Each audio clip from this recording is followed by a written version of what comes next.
De nos jours, on remarque un nombre considérable de jeunes qui préfèrent le fait de commencer leurs études dans d'autres pays et en laissant leur pays d'origine. Chaque jour, j'attends le départ d'un nouveau migration d'un ami ou bien d'une personne sur ma famille.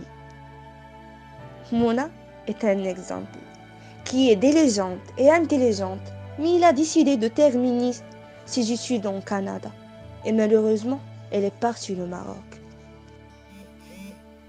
Donc j'espère que vous allez bien. Tu sais, pour l'instant, je suis une étudiante à Canada ici. Je viens de commencer mes études en sciences d'éducation. Vraiment, ici, le système éducatif est élevé.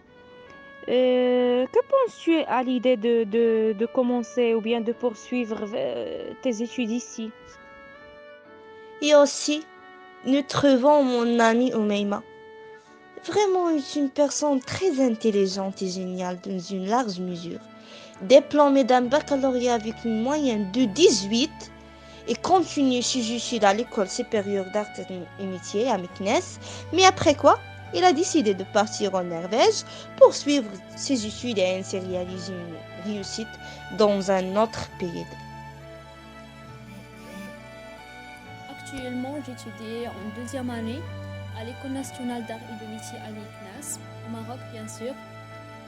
Et vraiment l'année prochaine, j'aimerais bien, si le Dieu, continuer mes études à Norvège. Il y a plusieurs raisons qui m'ont poussé à prendre une telle décision.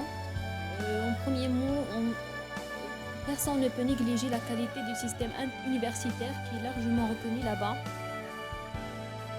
Et Zainab est un exemple qui a eu son baccalauréat avec mention très bien.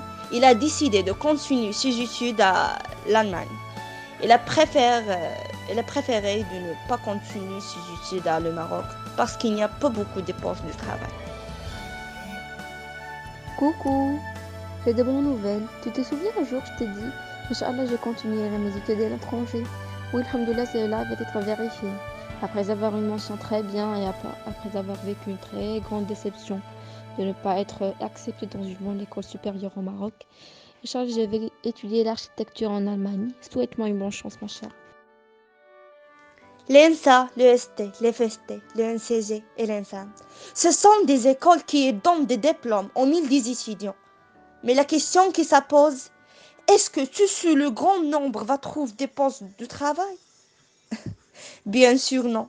Ça pourquoi la plupart des étudiants préfèrent de trouver et de prendre le diplôme ailleurs, à l'étranger.